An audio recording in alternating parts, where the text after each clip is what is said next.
நம்ம ஆளுங்க தானே நம்மள இவ்ளோ தூரம் சப்போர்ட் பண்ணி கூட்டிட்டு வந்தாங்க. அவங்களுக்கு தெரியாதா அவங்களோட பெஸ்ட் ஹாலிடேஸ் நம்ம கூட தான்னு. GT Holidays, South India's #1 travel brand.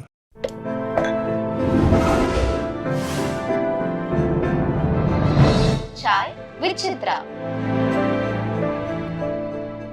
இன்றைய சாய் விசித்ரா நிகழ்ச்சியிலே பங்கு பெறுகின்ற விருந்தினர் நடிகை ரம்யா பாண்டியன். ராஜமௌலியுடைய இயக்கத்தில் உருவான ஜோக்கர் திரைப்படத்தின் மூலம் தமிழ் சினிமா உலகில் தனக்கென ஒரு தனி அடையாளத்தை பெற்றவர் தான் நடிகை ரம்யா பாண்டியன்.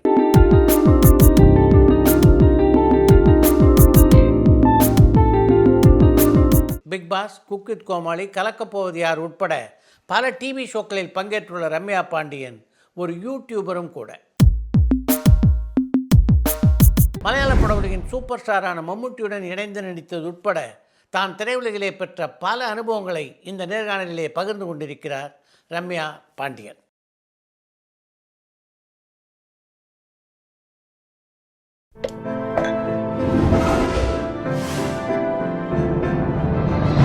சாய் விசித்ரா. வணக்கம். வணக்கம் சார்.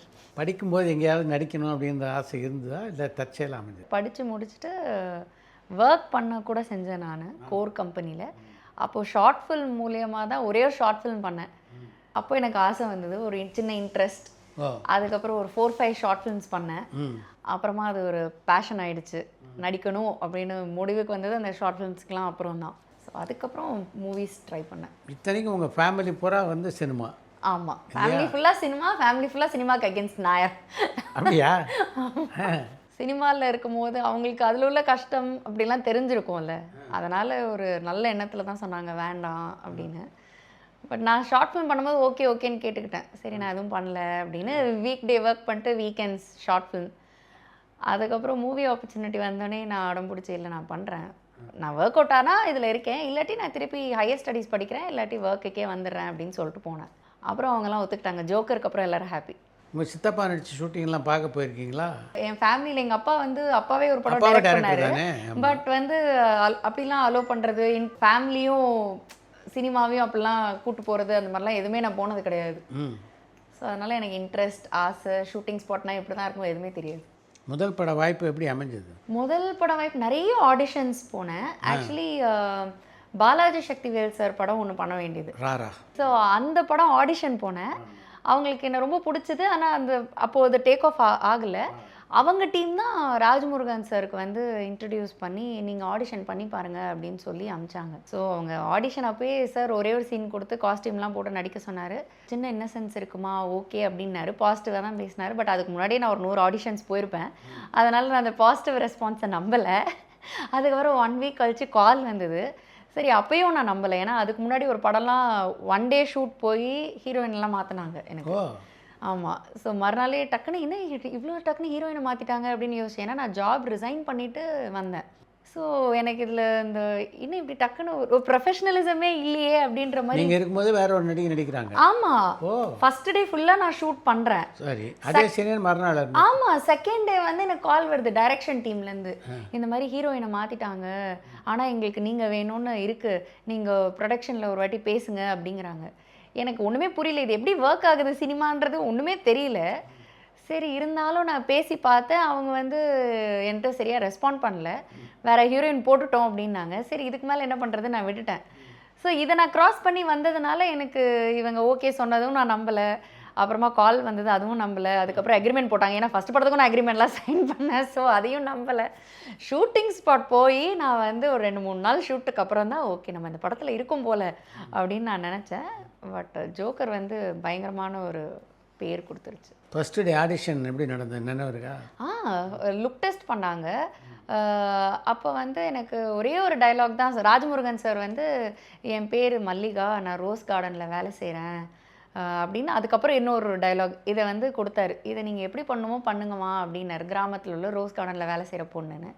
சரின்னு நான் பண்ணேன். பண்ணிகிட்டே இருக்கும்போது நான் ஏதோ இப்படி கையை பார்த்தேன்னு நினைக்கிறேன்.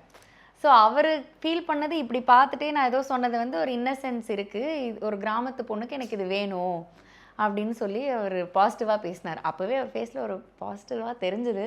இருந்தாலும் நான் முழுசாக சந்தோஷப்பட முடியாது.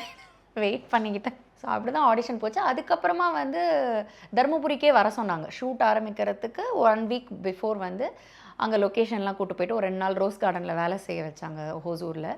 அதுக்கப்புறமா செழியன் சார் வந்து இன்னொரு ப்ராப்பர் லுக் டெஸ்ட் பண்ணி ஃபோட்டோஸ் அவர் தான் ஃபஸ்ட்டு எடுத்தார். அங்கே என்ன நான் சாரீ போடுறேனோ அதே சாரீ ப்ளவுஸ் அதே ஹேர் ஸ்டைல் இந்த கொண்டை அதெல்லாம் போட்டு பின்னலெல்லாம் போட்டு ஃபோட்டோ ஷூட்டும் பண்ணோம்.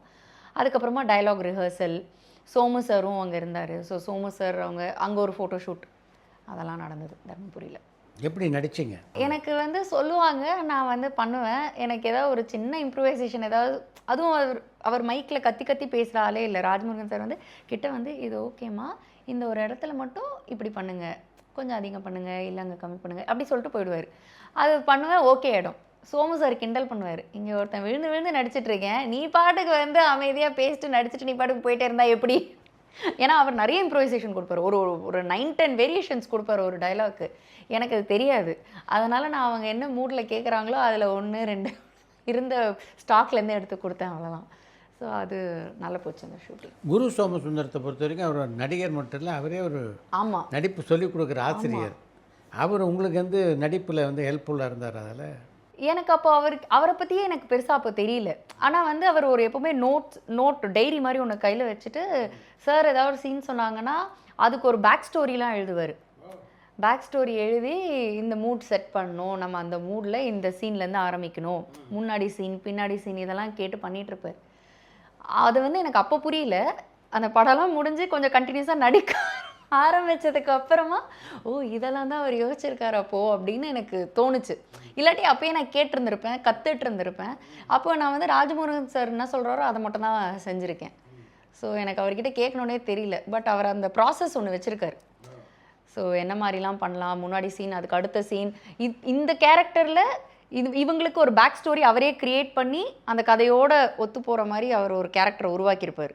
ஸோ அதில் டைரக்டரோட சேர்ந்து கலந்துரையாடி எப்படி பண்ணலாம், ஸோ இவ்வளோ ப்ராசஸ் இருக்குது அவரோட ஆக்டிங் பின்னாடிங்கிறதே எனக்கு லேட்டராக தான் புரிஞ்சுது. உங்கள் கூட நடித்த ஹீரோவே யாருன்னு தெரியும். ஆமாம், அதுக்கப்புறமா தான் சார் நீங்கள் இவ்வளோ பெரிய ஆளா அப்படின்னு நம்ம இன்டர்வியூஸ் அப்போல்லாம் எனக்கு தெரிஞ்சிருச்சு, ப்ரமோஷன் டைம்லலாம். அப்போ தான் நானே அவர்கிட்ட சொன்னேன். ப்ளஸ் கூத்துப்பரட்டுறையில் இருந்திருக்காரு, அவர் ட்ரைனிங் பண்ணியிருக்காரு நிறைய பேரை.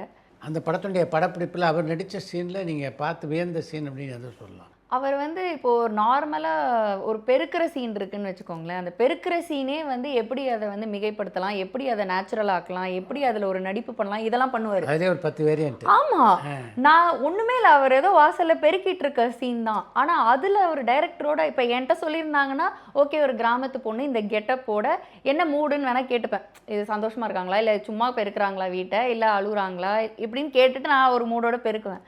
ஆனால் அவர் வந்து அந்த பெருக்கிற தொடப்பத்தில் என்ன பண்ணலாம், தொடப்பத்தில் என்ன ஆக்டிவிட்டி பண்ணலாம், இது எவ்வளோ தூரம் கொண்டு வரலாம் அப்படின்றதெல்லாம் சின்ன சின்னதாக யோசிப்பார். நான் சொன்ன ஒரு பெருக்கிறதுலேயே அவர் இவ்வளோ வேரியேஷன் கொடுக்குறாரே அப்படின்னு நான் யோசிச்சிருக்கேன். அண்ட் இமோஷ்னல் சீன் ஃபஸ்ட்டு வந்து செல்லம்மா சாங் ப்ளே பண்ணாங்க ஷூட்டிங் அப்போது. அப்போ அதுக்கு முன்னாடி அந்த சாங் நான் கேட்கல. நான் கோமாவில் படுத்திருக்க மாதிரி ஷார்ட். ஸோ எனக்கு ஃபேஸ் காட்ட மாட்டாங்க, வெறும் கைக்கு தான் ஷார்ட்டு. அதுக்காக நான் இருந்தேன். ஸோ சாருக்கு இமோட் பண்ண ஹெல்ப்ஃபுல்லாக இருக்கும்னு ஃபஸ்ட்டு டைம் செல்லம்மா ப்ளே பண்ணாங்க. பயங்கரமாக அவர் இமோட் பண்ணார். நான் கோமாவில் இருந்துட்டு என் கண்ணிலேருந்து தண்ணியாக வந்துட்டு இருந்தது. ஏன்னா அந்த சாங்கோட ஒரு ஃபீலும் சேர்ந்து அந்த ஷாட்டுக்கு அப்புறம் செட்டே எல்லாருமே அமைதியாகிட்டாங்க, ஒரு மாதிரி இமோஷ்னல் ஆகிட்டாங்க. ஸோ அவரோட ஆக்டிங்கோட இம்பேக்டும் அந்த சாங்கோட இம்பேக்டும் அப்படின்னு நான் நினைக்கிறேன். அந்த படத்தில் நீங்கள் நடித்த கஷ்டமான சீன் அப்படின்னு எதை சொல்லலாம்? ஏன்னா அதில் வந்து நான் நிறைய பேச மாட்டேன், சைலண்ட்டாக இருக்கும், ஆனால் இம்பேக்ட் அதிகமாக இருக்கும். அது சாரோட டைரெக்ஷனில் அந்த வெயிட்டேஜ் வந்து அந்த சைலன்ஸில் இருந்தது. குளிர் தான் எனக்கு கஷ்டமாக இருந்தது அங்கே. ஏன்னா பனி டைமில் அந்த பாத்ரூம் இடிஞ்சு விழுற ஷாட் எடுத்தாங்க. ஸோ அப்போ இடிஞ்சு விழுந்து வெயிட் பண்ணுற டைமு, நைட்டு ரெயின் சீக்வன்ஸ் இதெல்லாம் போகும்போது எனக்கு அப்போது குளிர் மட்டும் தான் கஷ்டமாக இருந்ததே தவிர ஐ திங்க் ஆக்டிங்கில் நான் அப்படி ரொம்ப நிறைய டேக்கோ இல்லை கஷ்டப்பட்டது ஸ்க்ரீனில் பார்த்தப்போ எப்படி இருந்தது உங்களுக்கு? ரொம்ப ஹாப்பியாக இருந்தது எனக்கு செழியன் சார் தான் ஃபஸ்ட்டு பார்த்துட்டு கால் பண்ணார். அந்த ரஷ் எல்லாம் பார்த்துட்டு ஃபோன் பண்ணி ஸ்க்ரீன் ப்ரெசன்ஸ் வந்து ரொம்ப நல்லா இருக்குமா, நல்லா வருவேன் நீ, ரொம்ப நல்லா இருக்குது படம், நல்லா வந்திருக்கு அப்படிலாம் சொன்னார். ஸோ நான் வந்து டப்பிங்கில் பார்த்தது, பட் ஃபுல் மூவியாக நான் பார்க்கல, ஃபஸ்ட்டு டே ஷோ பார்த்தது தான். ஸோ ரொம்ப ஹாப்பி, எனக்கு அழுகையாக வந்துருச்சு. ஏன்னா அந்த பொண்ணுங்கிறத தாண்டி நம்ம ஒரு ஜேர்னி தாண்டி வந்திருப்போம்ல. ஸோ ஸோ பல பேரை எதிர்த்து ஃபேமிலியிலேயே நிறைய கேட்டு வெயிட் பண்ணி ஒரு இது வாய்ப்பு வந்து போயிட்டு, ஸோ அந்த மாதிரிலாம் தாண்டி வரும்போது அது ஒரு சின்ன நான் எப்பவுமே என்னோட ஹேபிட்னா சோகத்துலேயோ இல்லை ஃபெயிலியர்லேயோ அழமாட்டேன். பட் அதெல்லாம் தாண்டி ஒரு சக்ஸஸ் வந்துச்சுன்னா எனக்கு அழுக வந்துடும். ஸோ அந்த மாதிரி எனக்கு வந்து இமோஷ்னல் ஆகிட்டேன் எனக்கு ஃபஸ்ட் டே ஷோ பார்த்துட்டு. ரொம்ப ஹாப்பி. அந்த படத்துக்குள்ள உங்களுக்கு கிடைச்ச முதல் பாராட்டு அப்படின்னு யாருடைய பாராட்டு சொல்லுவாங்க? செழியன் சார் ஃபோன் தான் ஃபஸ்ட்டு ஃபோனு. அதுக்கப்புறம் சிவகார்த்திகேயன் சார் கால் பண்ணி பேசினார்.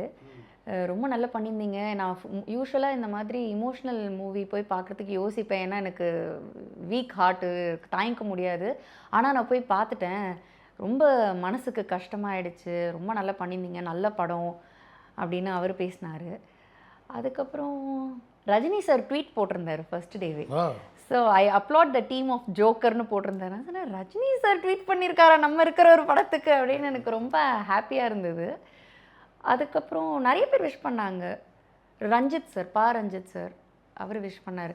அவர் ஒரு அவார்ட் ஃபங்க்ஷனில் என்னை பார்த்துட்டு நான் தான் அந்த பொண்ணுன்னே அவருக்கு தெரியல. அதுக்கப்புறம் அவங்க அவார்டு அனௌன்ஸ் பண்ணாங்க டீமுக்கு. அப்போ டீமோட கொஞ்சம் நீ தான் ஜோக்கரில் பண்ணியாமா அதான் அதுக்கும் சம்மந்தமே இல்லை அப்படின்னாரு. சிவகுமார் சார் பயங்கரமாக அப்ரிஷியேட் பண்ணி பேசினார். அங்கே உள்ள ஆடு மேய்க்கிற பொண்ணு மாதிரியே இருந்த நீ, அவ்வளோ நீ ஆக்ட்ரஸ் மாதிரியே தெரியல, நல்லா பண்ணியிருந்தேன் அப்படின்னு அவர் சொன்னார்.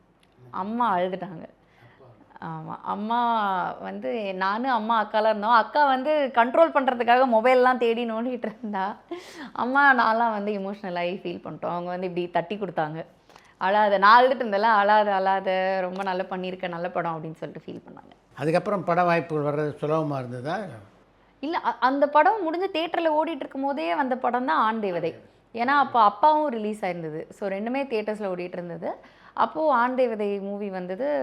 கதை கேட்டேன், எனக்கு ஓகே அப்படின்றது. நான் எதுக்கும் ராஜமுருகன் சார்ட்ட ஒரு வார்த்தை கேட்டேன், சார் எப்படி என்ன நினைக்கிறீங்கன்னு. நல்ல டீமாக தாமிரா, விஜய் மில்டன் இருக்கார், சமுத்திரக்கனி சார் இருக்கார், நல்ல படமாக இருக்கும்னாங்க. சரி, அப்போவே உடனே கமிட் பண்ணேன். ஆண் தேவதைக்கு அப்புறம் ஒரு பிரேக் வந்தது. அது ரொம்ப நாள் ஏன் வரல, எதுக்கு வரல எனக்கு இப்போ வரைக்கும் தெரியாது. ஏதாவது படம் வாய்ப்புலாம் ஏன் நீங்கள் அதிகம் படம் வாய்ப்பு வரல, உங்களுக்கு ஏன் பண்ணல அப்படின்னு கேட்டால் எனக்கு ரீசனே தெரியாது. தமிழ் பேசணுங்கிறாங்க, பேசுவேன். நடிக்கணும்னு சொன்னால் ஓரளவுக்கு ஏதோ இது வரைக்கும் டைரக்டர்ஸ் தப்பு சொல்லாத அளவுக்கு, அது திட்டு வாங்காத அளவுக்கு நடிச்சிருக்கேன். அதை மீறி ஏன் வரலன்னு கேட்டால் நான் சொல்வேன், நான் வாய்ப்பு கொடுக்குற இடத்துல இல்லை, வாய்ப்பு வாங்குகிற இடத்துல இருக்கேன். ஸோ கொடுக்குற இடத்துல இருக்கிறவங்ககிட்ட கேட்டால் தான் அதுக்கு பதில் எனக்கே கிடைக்கும். அதனால் எனக்கு தெரியல. அது மாதிரி சந்தர்ப்பங்களில் எப்படி இருக்கும் உங்களுடைய மனநிலை? எனக்கு ரொம்ப நாள் அதை யோசிப்பேன். அப்போது கஷ்டமாக இருக்கும், அப்செட் ஆவேன் சம்டைம்ஸ். ஏன் வரல, நம்ம ஹார்ட் ஒர்க் பண்ணலையா? ஏன்னா வந்து என்னோடய பெர்ஸ்பெக்டிவ் எப்படி இருக்குன்னா, நம்ம இன்னும் நம்மளை இம்ப்ரூவ் பண்ணணும், ஒருவேளை அதுக்கு நம்மளை தகுதிப்படுத்திக்கணும் அப்படின்னு நான் நினப்பேன். பட் அது எப்படிங்கிறது ஒரு கேள்வி இருக்குல்ல. ஸோ நான் ஒரு டைமில் என்ன நினச்சேன்னா, ஒருவேளை வெயிட் லாஸ் பண்ணணுமோ அப்படின்னு நினச்சேன். ஏன்னா ஆண் தேவதையில் கொஞ்சம் சப்பியாக தான் இருந்தேன். ஒருவேளை நம்ம வெயிட் லாஸ் பண்ணணுமோ, நம்ம வந்து ஸ்க்ரீன் ப்ரெசன்ஸில் அது கொஞ்சம் தப்பாக தெரியுதான்னு வெயிட் லாஸ் பண்ணேன், ஒர்க் அவுட் பண்ணேன். ஆனால் அப்போ வந்து பெருசாக அதனாலலாம் வாய்ப்பு வர்றது கிடையாது. சரி, ஓகே, அப்போ என்ன பண்ணலான்னு எனக்கு தெரியாது. அதனால் நான் என்ன ஃபைனல் டெசிஷன் பண்ணிட்டேன்னா, நம்ம வேலையை செஞ்சுட்டே இருப்போம், நம்ம எஃபர்ட்டை போட்டுகிட்டே இருப்போம், நம்மளுக்கான வாய்ப்பு நம்மளுக்கு வரும். ஏன்னா ஏன் வரலன்னு யோசிச்சா அது வந்து டிப்ரெஷன் ஆகுமே தவிர எதுவும் பாசிட்டிவாக நடக்க மாட்டேங்குது. ஸோ அதனால் என் வேலையை நான் பண்ணுறேன், என்னோடய எஃபர்ட்ஸ் நான் சின்சியராக போடுவேன், வரும் அப்படின்றது தான். யார்கிட்டையாவது ஆலோசனை கேட்டிருக்கீங்களா, எதனால் பட வாய்ப்பு வர மாட்டேங்குது, நான் என்ன பண்ணணுன்ட்டு? தெரியல, அவங்கெல்லாம் வந்து இப்போது என்ன சொல்கிறது, நான் டைரக்டர்ஸ்கிட்டே கேட்டிருக்கேன், வாய்ப்பை கேட்டிருக்கேன், ஆலோசனைன்னு இல்லாமல் வாய்ப்பை. ஏன்னா என்னை அப்ரிஷியேட் பண்ண டைரக்டர்ஸ்கிட்டே நான் கேட்டிருக்கேன். கண்டிப்பாக சொல்கிறேன் அப்படின்னு சொல்லுவாங்க. பட் ஆனால் வந்து அந்த மாதிரி வராது. சரி, அப்போயும் நான் வந்து அப்போ போய் நான் நோண்டி கேட்க முடியாதுல்ல, ஏன் இதுக்கு என்ன நீங்கள் பண்ணலன்றது, அது எனக்கு பிடிக்கல. மேபி அவங்களுக்கு அவங்களோட ரீசன் இருக்கலாம்.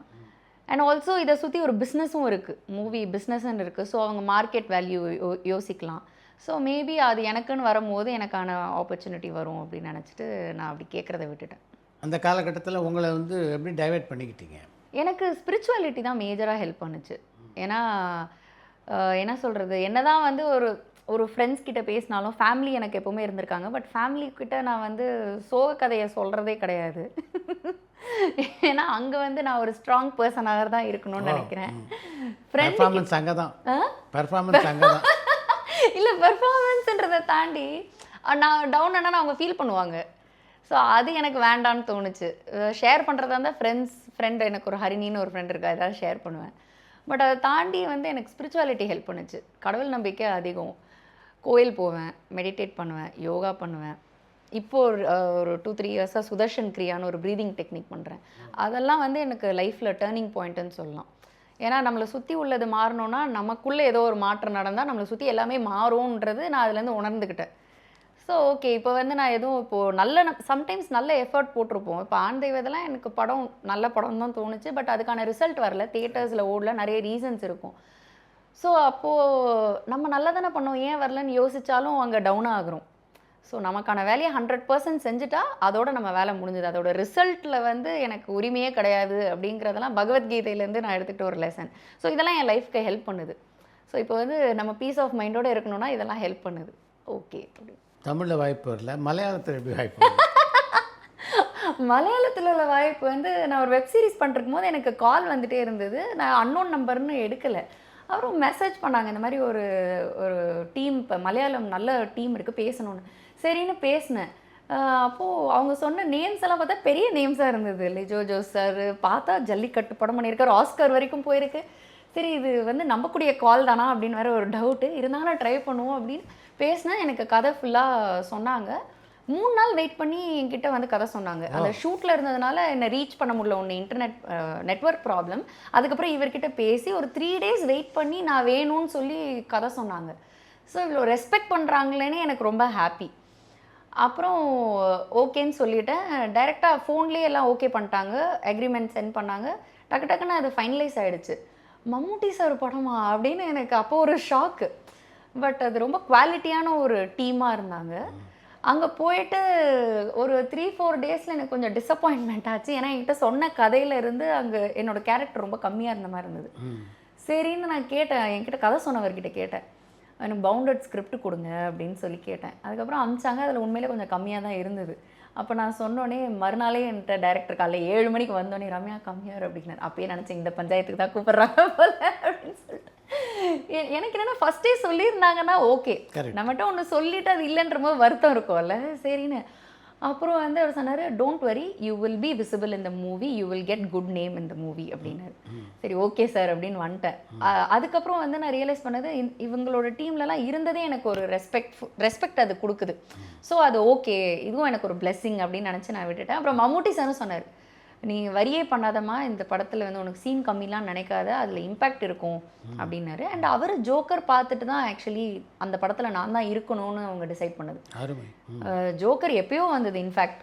ஸோ நம்ம செஞ்ச வேலை எப்பயோ நம்மளுக்கு திருப்பி பே ஆஃப் பண்ணுதுங்கிற போது அது ஒரு ரீகன்ஃபார்ம் பண்ணுற மாதிரி இருக்குல்ல, அது எனக்கு ரொம்ப ஹாப்பியாக இருந்தது. அப்புறம் தான் நண்பகல் நேரத்து மயக்கம் நடந்தது. எப்படி இருந்தது மம்முட்டியோட? அவர் பாட்டுக்கு அமைதியாக வருவார். அவர் வந்தாலே பயங்கரமாக அந்த கரிஷ்மா அந்த இடத்த சுற்றி இருக்குது. அண்ட் நான் சொல்லுவேன், சார் பிங்க் மார்பிள் மாதிரி இருக்கீங்க சார் அப்படின்னு சொல்லி. ஏன்னா கிட்ட பார்க்கும்போது ஃபஸ்ட்டு வந்தது குக்குத் கோமாளி தான். எனக்கு கால் வந்தது, அது ஃபஸ்ட்டு சீசன் வேறு. ஸோ எனக்கு டெலிவிஷன் ஷோ நான் போனதே இல்லை. ஒன்று என்ன எதுக்கு குக்கிங் ஷோ கூப்பிட்றாங்கன்னு எனக்கு டவுட் வந்தது. ஃபுல் டே ஷூட்டும் போது எனக்கு அங்கே என்ன பண்ணணுன்னே தெரில. காமெடி பண்ணுறாங்க, எனக்கு அப்படி கண்டென்ட் கொடுக்க வரல. பேசவும் பெருசாக மாட்டேங்கிறேன். சமைக்கிறது ஒரு ஸ்ட்ரெஸ்ஸில் சமைக்கணும். ஆனால் எனக்கு கோவம்லாம் வரல. என்ன பண்ணுறதுன்னு தெரியல. எப்படி டெலிவிஷன் ஷோவில் எப்படி இருக்கணும்னே எனக்கு தெரியல.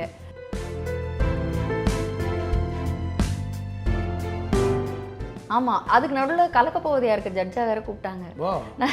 நான் அது வரவே மாட்டேன்னு சொன்னேன். ஏன்னா அதில் ரொம்ப கலாய்ப்பாங்க.